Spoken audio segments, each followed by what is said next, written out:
O Senhor esteja convosco. Ele está no meio de nós. Proclamação do Evangelho de Jesus Cristo segundo Mateus. Glória a vós, Senhor. Naquele tempo disse Jesus a seus discípulos: Não penseis que vim abolir a lei e os profetas. Não vim para abolir, mas para dar-lhes pleno cumprimento. Em verdade eu vos digo, antes que o céu e a terra deixem de existir, nenhuma só letra ou vírgula serão tiradas da lei, sem que tudo se cumpra. Portanto, quem desobedecer a um só destes mandamentos, por menor que seja, e ensinar os outros a fazerem o mesmo, será considerado menor no reino dos céus. Porém, quem os praticar e ensinar, será considerado grande no reino dos céus. Porque eu vos digo, se a vossa justiça não for maior que a justiça dos mestres da lei e dos fariseus, vós não entrareis no reino dos céus. Vós ouvistes o que foi dito aos antigos: não matarás. Quem matar será condenado pelo tribunal. Eu, porém, vos digo: todo aquele que se encoleriza com seu irmão será réu em juízo. Quem disser ao seu irmão patife será condenado pelo tribunal. Quem chamar o irmão de tolo será condenado ao fogo do inferno. Portanto, quando tu estiveres levando a tua oferta para o altar, e aí te lembrares que teu irmão tem alguma coisa contra ti, deixa a tua oferta aí diante do altar, e vai primeiro reconciliar-te com teu irmão. Só então vai apresentar a tua oferta. Procura reconciliar-te com teu adversário, enquanto caminha contigo para o tribunal. Senão o adversário te entregará ao juiz, o juiz te entregará ao oficial de justiça, e tu serás jogado na prisão. Em verdade eu te digo, daí não sairás, enquanto não pagares o último centavo. Ouvistes o que foi dito: não cometerás adultério. Eu, porém, vos digo: todo aquele que olhar para uma mulher com desejo de possuí-la, já cometeu adultério com ela no seu coração. Se o teu olho direito é para ti ocasião de pecado, arranca-o e joga-o para longe de ti. De fato é melhor perder um de teus membros do que todo o teu corpo ser jogado no inferno. Se a tua mão direita é para ti ocasião de pecado, corta-a e joga-a para longe de ti. De fato é melhor perder um dos teus membros do que todo o teu corpo ir para o inferno. Foi dito também: quem se divorciar de sua mulher, dê-lhe uma certidão de divórcio. Eu, porém, vos digo: todo aquele que se divorcia de sua mulher, a não ser por motivo de união irregular, faz com que ela se torne adúltera. E quem se casa com a mulher divorciada, comete adultério. Vós ouvistes também o que foi dito aos antigos: não julgarás falso, mas cumprirás os teus juramentos feitos ao Senhor. Eu, porém, vos digo: não jureis de modo algum, nem pelo céu, porque é trono de Deus, nem pela terra, porque é o suporte onde apoia os seus pés, nem por Jerusalém, porque é a cidade do grande rei. Não jures tampouco pela tua cabeça, porque tu não podes tornar branco ou preto um só fio de cabelo. Seja o vosso sim, sim, e o vosso não, não. Tudo que for além disso vem do maligno. Palavra da salvação. Glória a vós, Senhor. Caríssimos irmãos e irmãs e que nos acompanham pelas redes sociais. Hoje, até chegar no Evangelho, a igreja sabiamente fala da sabedoria do alto e da sabedoria humana. Nós fomos criados para Deus, né? Nós fomos criados para Deus. Nossa inteligência, quando não é conectada à divina, só faz bobagem, escolhe as coisas que têm menos valor, não dá valor ao seu próprio corpo nem dos outros, coloca um monte de esforço, de sacrifício por algo que não vai te dar a vida eterna. É um caos, uma pessoa que não tem sabedoria do alto. Como é que você tem sabedoria do alto? Quando você primeiro reza, missa, confissão, sacramentos, casamento na igreja quando pode, a ordenação, a oração da adoração, rosário. Isso, gente. Eu não estou falando isso como se fosse uma brincadeirinha.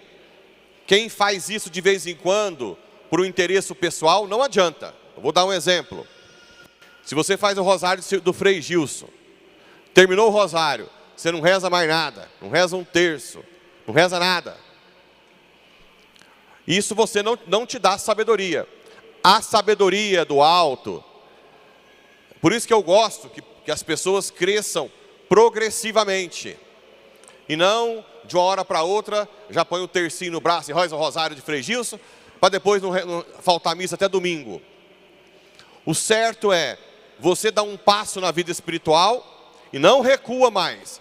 Se você fez o compromisso de rezar o terço todos os dias, no máximo agora é rezar 2, 3, o rosário.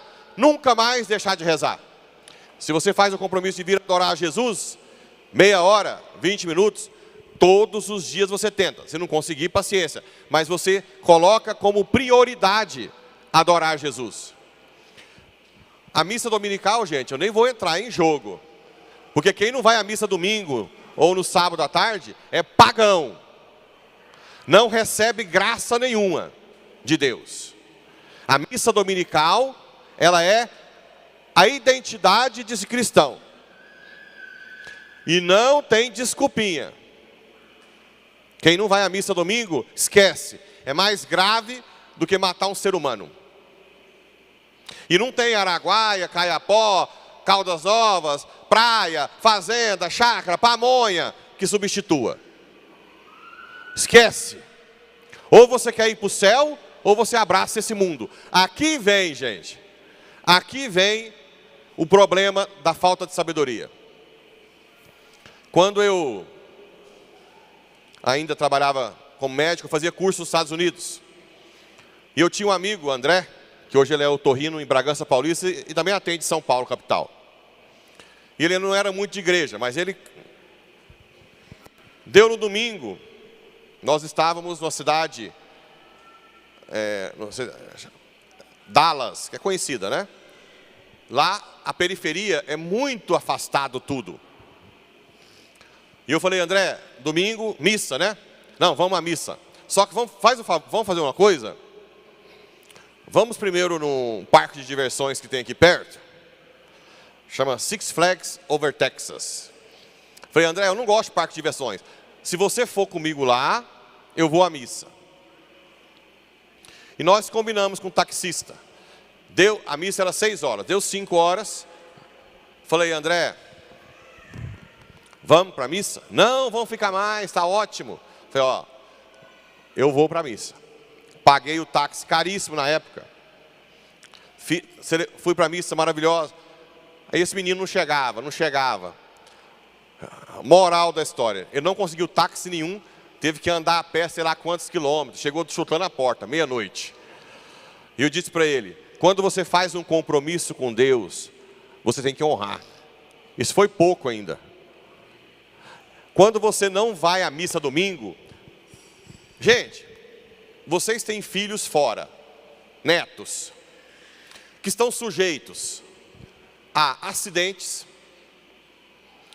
roubos com maltratos, assassinatos. É ou não é? Tráfico de crianças. Agora eu pergunto para vocês, olha para vocês verem a falta de sabedoria que nós vivemos. Você com R$10 na conta e você com 1 bilhão na conta, muda sobre os seus filhos e netos que estão rodando por aí? Você consegue dar segurança a eles? Aí você trabalha, acorda 4 horas da manhã para ir colher soja, chega 10 horas da noite, até passa a noite, e falta a missa domingo. Aí seu filho é roubado e assassinado, sua filha é espancada, abusam dos seus netos. Você tem um acidente, fica estrupiado até morrer. E depois vem reclamar de Deus. Se você optou pelo mundo e não por Ele, como é que a sua família vai ser protegida? Como é que você vai fugir da ação de Satanás? Eu vi um exorcista falando, que ele fez uma pesquisa, 80% dos acidentes são por ação de Satanás, de pessoas que não rezam. 80%. 20% são... Também nós temos que morrer de acidente em algum ou outro que reza, né? Certo? E vocês, por exemplo, passa o dia inteiro, faz negócio aqui, e trabalha, e sei lá o quê, a dona de casa fica lá arrumando, e não reza um terço. Como é que você quer que sua família seja protegida de todo o mal, se você não reza um terço por dia? Você não lê 5 minutinhos da Bíblia, passa na frente, perto da igreja, que não vem visitar Jesus. Como é que você... Por isso que eu falo, gente, a falta de sabedoria, isso é um dos motivos, sem contar que Deus é esperto. Ele colocou o desejo de felicidade no coração do homem infinito para chegar até Ele. Não existe gente feliz sem Deus. Existe um monte de barata tonta que fica tentando saciar seu vazio. Compra um carro, troca de carro, compra chácara, compra fazenda, vai lá e vai para um canto e vai para o outro, viaja para Maldivas. O que eu conheço de gente empresário que ficou rico, que não consegue ficar 3 dias longe do trabalho. Fica a mulher com os meninos lá, porque o homem está tão viciado na empresa, que não consegue mais nem viajar. Porque tudo se torna vício, não tem confiança em Deus, não abre o jogo com a esposa financeiro, quebra a família inteira, a esposa nem sabe. Ah, minha esposa não sabe. Gente, é batalha espiritual. O marido tem que partilhar com a esposa e rezar sobre o negócio que vai ser feito. Não é questão de saber economia. Nós vivemos uma batalha espiritual. O capeta é muito mais inteligente que você e muito mais forte. O que nós temos para combater são os anjos e os santos que Deus manda para quem reza. Olha a falta de sabedoria que nós vivemos. Aí fica tentando tapar o buraco, né? E compra, e vai para a chácara, empurra a família toda para a chácara, tem que ir para a chácara. A esposa vai um final de semana, vai 2, vai 3, os meninos, logo ninguém aguenta mais chácara. Mas o homem quer que vai para a chácara, e junta os trem tudo e leva para a chácara. Tudo que estraga, é fogão de 2 cores, é sofá de 2 tipos, vai juntando tudo na chácara. Olha a loucura, ao invés de buscar a caridade, a doação, procurar quem precisa, rezar. A falta de sabedoria deixa você barata tonta, de bicicleta ou de Dodge Ram. Ou sei lá o que você tem aí, de carro importado, né? Porque falta sabedoria. Quem não tem sabedoria não busca as coisas do alto. Fica tentando preencher o vazio que nunca vai ser preenchido. Caça tudo. Prazer. O prazer não vai te fazer feliz. Você que está no adultério aí, pulando cerca, na fornicação, tendo relação sexual no namoro, aquele prazer sexual momentâneo passa rápido. Você fica viciado. Por isso que tem um homem bobo aí que dá o dinheiro tudo para a mulher. A mulher arranca tudo dele, porque você fica cego. Além de você ficar vazio, nunca vai ser feliz. A família vai ficar com ódio de você, você vai morrer, ficar estrupiado aí, abandonado. E depois o inferno. Isso é loucura. Isso é falta de sabedoria. Eu visitei o cemitério aqui de Bom Jesus agora essa semana para rezar lá para as almas. Vi um monte de mausoléu bonitão. Mas muitos que estão ali, se pudessem voltar aqui em Bom Jesus, aqui na igreja, eu queria que viessem as 2 almas só, que estão no inferno. E gritar para vocês aqui, loucos, loucos, não venham para onde eu estou, eu nunca mais vou sair daqui. Nossa Senhora de Fátima mostrou o inferno para os pastorzinhos. Francisco rezava 24 horas o terço, de medo para não ir para o inferno, e não querendo que ninguém vá para o inferno. Olha o rico e Lázaro, deixa eu voltar lá para os meus irmãos não virem para cá. Não, eles têm os profetas. Se eles não ouvem os profetas, não, mas se eu falar para o meu irmão que eu estou passando por isso aqui, ele não vai fazer, porque morre um irmão e vem os outros irmãos acordando 4 horas da manhã para ir plantar, para colher, para mexer com gado, para ir lá no apartamento, para pegar aluguelzinho, e nada de igreja. Nada de igreja. Outra coisa, gente, é só vocês virem, eu não conheço ninguém aqui, não é indireta para ninguém, mas pega os poderosos de Bom Jesus que não iam na igreja, o fim de vida que eles tiveram. Eu duvido que tenha um fim de vida que presta. Duvido. Só desgraça, só briga, só transtorno na família, separação, crime, pecado, desespero. E não estou falando nem do inferno ainda, né? Eu não estou falando nem do inferno. Nem do inferno ainda. A falta de sabedoria. E agora ainda vem a nossa consciência da nossa limitação. Uma das coisas que Deus me pegou para eu virar padre é mostrar a limitação que eu tenho. Quando eu estava rezando o terço, eu comecei Nossa Senhora começou a mostrar o tanto que eu sou nada. Um dia, na minha conversão, um filho de uma amiga da minha mãe estava laçando e perdeu o polegar da mão direita no laço. E ela me ligou, chorando e tal. E eu fiquei o dia inteiro meditando. Nesse dia, eu fui a pé para o hospital. Aí eu olhei para minha mão assim e falei, espera aí, se eu perder o polegar da mão direita, como é que eu vou operar? Como é que eu vou fazer exame? Quem vai confiar em mim? E para escrever? Alguém já viu minha letra por aí? Já é feia. Imagina eu escrevendo, eu ia ter que aprender a escrever com a esquerda. Pensa, o desastre que seria. Aí eu pensei o dia inteirinho assim, gente, eu estudei 9 anos, 6 anos de faculdade, 3 anos de residência. E um polegar acaba comigo. Aquilo me dava medo no início. Hoje eu já sei que eu sou um nada mesmo, não dá medo mais não, porque se virar um cocô, pelo menos está encaminhado para ir para o céu, espero, né?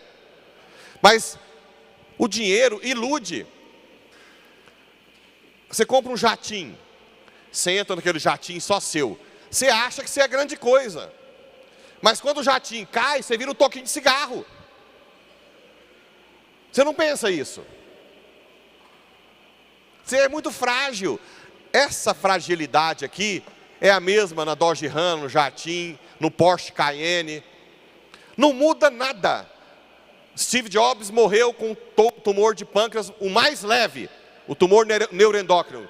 Não é mais leve, não, o segundo mais grave, né? O dono da Apple,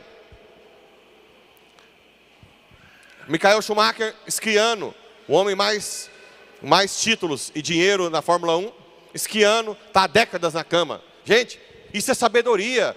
Eu não estou falando mal dessas pessoas. Estou dizendo que a sabedoria me fala todo dia. Você é eu ia falar uma palavra mais pesada, mas hoje é de criança. Você é o cocô da galinha. Você é o cocô da galinha. Você é o cocô da galinha. Você é o cocô. 24 horas. Você só é alguma coisa diante de Deus. Você só é alguma coisa se você se entregar a Deus. Você não serve, você não é nada. Você vai ser comido pelos vermes. Eu tenho aqui, 24 horas a minha inteligência me dizendo, não se iluda com esse mundo. Acorda.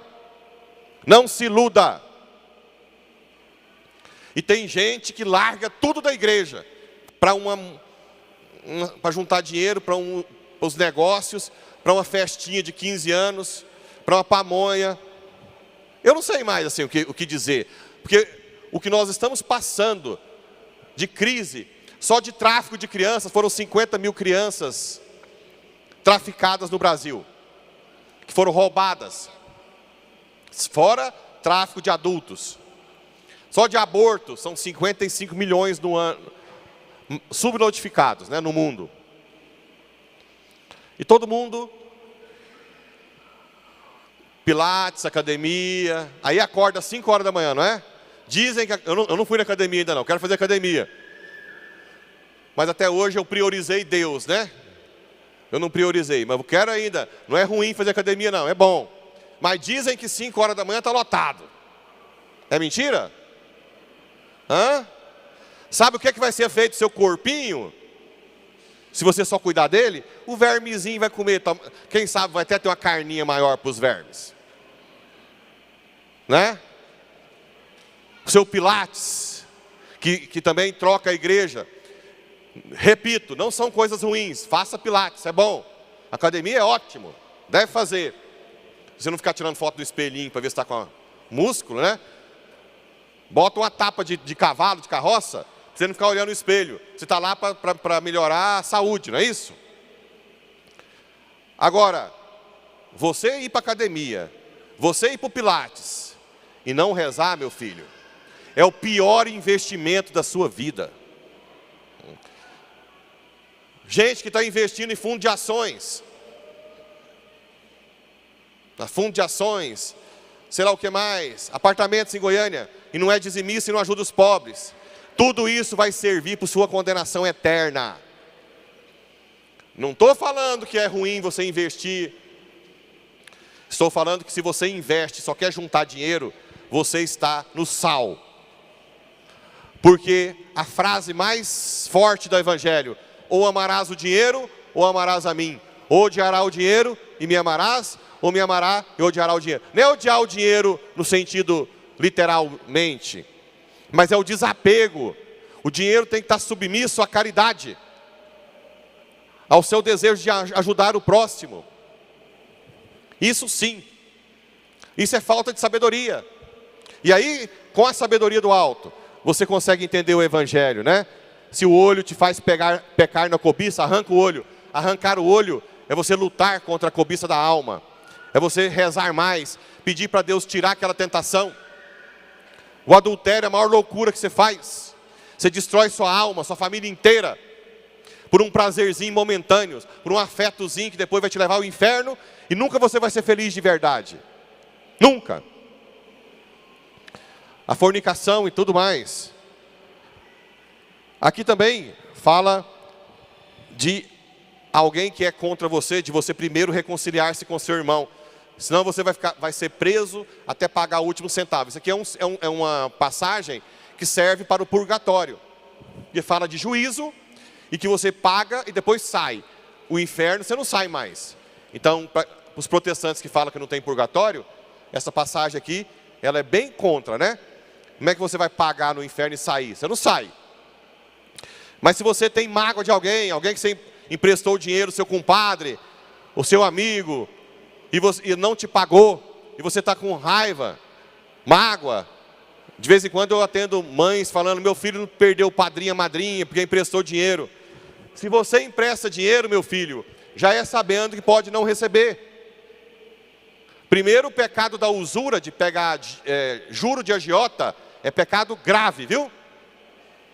Juro, você ficar emprestando dinheiro a juro de agiotagem, é pecado grave. É o pecado da usura. Vai na internet depois e pergunta lá, pecado da usura na igreja católica. Tudo bem, receber, eu não sei o que é justo, tem que ver, né? Até 2% talvez seja justo por correção. Até aí tudo bem, mas o resto é usura. Mas se você empresta um dinheiro, você já tem que saber que a pessoa pode não conseguir te pagar. Então já empresta o tanto que se você perder não vai fazer tanta falta. Você já tem que saber que alguém pode não conseguir. Então você já reza para isso. E já conta que você pode levar cano. Mas não se afaste do seu compadre. Não se afaste de quem você emprestou, do seu amigo. Não é isso? Reze. Reze por ele. Peça para Deus para te dar o dom do perdão. Adultério, divórcio. Fala que quem casar com a mulher divorciada é adultério. Essa questão do segunda união, gente, é o seguinte. O casamento, rato e consumado, aquele casamento de verdade, ninguém pode anular. Um casamento que houve por liberdade, duas pessoas livres, que querem morar juntas para sempre, casou na fidelidade sem mentira e teve relação sexual, consumou, esse casamento não se dissolve. Mas acontece, o Papa Francisco falou uma coisa interessante. Hoje, quase ninguém sabe nada de doutrina de matrimônio. Casa sem saber nada. Muitas vezes muitos padres não falam a verdade. Os catequistas não falam nada. Os pais não ensinam nada. Os católicos, amigos não falam nada. Aí a pessoa casa, não sabe nem o que está fazendo, separa. Depois casa de novo, tem filho, aí se converte. Converte no meio do caminho e se vê numa situação de irregularidade. Bem, a igreja pede para não separar nesse caso, porque é um trauma para a criança. Se a igreja pede para não separar, ela não está falando que você é um pecador abandonado. Não, ela está chamando você para rezar mais e entrar com um processo de nulidade. O que é o processo de nulidade? Nulidade matrimonial não é anular um casamento. Nulidade matrimonial é declarar nulo um casamento que nunca existiu. Quais são os exemplos, padre? Eu caso com a menina mais rica de Bom Jesus por causa do dinheiro. Isso é casamento? Hã? Ou então, engravido a namorada e me sinto pressionado a casar. Ou então o sogro me chama para conversar, tomar uma cervejinha, né? Escondido, ninguém está sabendo. Aí o sogro fala assim, meu genro que eu gosto tanto, inclusive eu gosto de você vivo, né? Basta você agora assumir minha filha e tudo vai ficar normal. Não, na hora do casamento aqui, você quer casar? Quero. Mas ninguém sabe o que teve por trás, né? Ou então casa, tem filho fora e não conta. Já teve relacionamento fora e não conta. Tem um problema psiquiátrico e não conta. É estéril e não conta. Se contar, vale. Mas já sabia que era estéril antes, se descobrir depois, não tem problema. Mas se sabe que é estéril antes e não conta, você não sabe com quem casou. Ou tinha relacionamento durante o casamento com outras pessoas. Tudo isso declara nulo o matrimônio, mais outras coisas. Entenderam ou não? Hã? Então a igreja vai investigar se houve um casamento de verdade ou não. Se não houve um casamento de verdade, ela declara nulo e você pode casar pela primeira vez, porque o outro não existiu. Ok? Agora, se você não tem filho, está com segunda união, repensa a sua vida, a não ser que não tenha relação sexual. Ah, padre, eu acompanho casais de segunda união, jovens que não têm relação sexual para poder comungar. Ou então tem casal que vive e já não tem relação sexual mesmo, já estão idosos. Aí pode confessar e comungar. Antigamente, não podia no local que ele mora, para não dar escândalo. Hoje o Papa Francisco diz, quem vive sem, na igreja, né? Sem relação sexual na segunda união, pode comungar, inclusive na sua paróquia. Pode confessar. Entenderam mais ou menos ou não? E o que é que eu faço quando eu não posso comungar? Faz a comunhão espiritual. A comunhão espiritual é falar, Senhor, eu te recebo no meu coração. Tem gente que fala assim, não, isso é bobagem. Não, eu tive um caso, que hoje já casou na igreja, deu nulidade matrimonial dela, que ela não acreditava em mim, achava que eu falava comunhão espiritual para ficar livre dela. Não, ela teve uma experiência mística. Ela foi fazer a comunhão espiritual e começou a entrar em êxtase. E ela me escreveu pedindo perdão. Padre, eu recebi a graça de Deus na comunhão espiritual. Então não precisa achar que você não recebe nada. Recebe sim. Principalmente se você já sabe que o seu primeiro casamento foi nulo. Tudo bem? Entenderam ou não? E os casais de segunda união só não podem comungar até resolver o problema. Mas pode participar de tudo. Pode fazer leitura, participar das pastorais, pastoral familiar. Pode. É escândalo. Não. Simplesmente está aguardando regularizar. Tudo bem? Não precisa se sentir excluído da igreja. Agora, por favor, namorados, rezem, vivam a castidade. Mas a igreja é retrógrada. Não, se depois do casamento você tiver um acidente e ficar na cama, logo depois do casamento, e nunca mais tiver sexo, o que você vai fazer? Entregar de volta para os pais? Você não vai ter capacidade de viver a castidade, porque você não treinou no namoro, você não reza. O celibato não é natural, o celibato é sobrenatural. O padre que não reza, cai. Todos. Padre que não reza. Mas tem padre que não reza? Tem. Muitos. Rezar a vida sozinho, né? Então, o celibato, eu só vou viver o celibato se eu estiver rezando, confessando.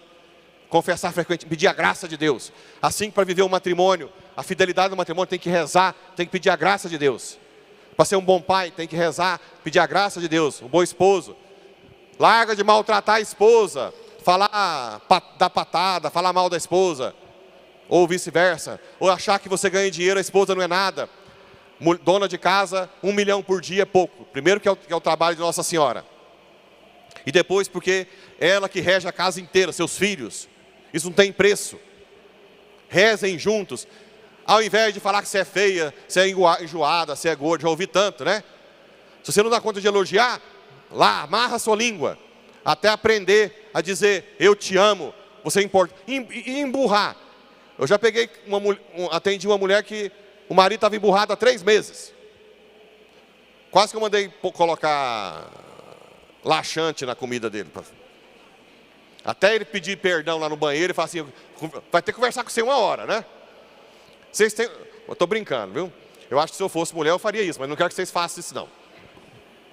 Porque o cara ficar 3 meses emburrado é para acabar. Dentro de casa, os filhos vendo uma pouca vergonhice dessa.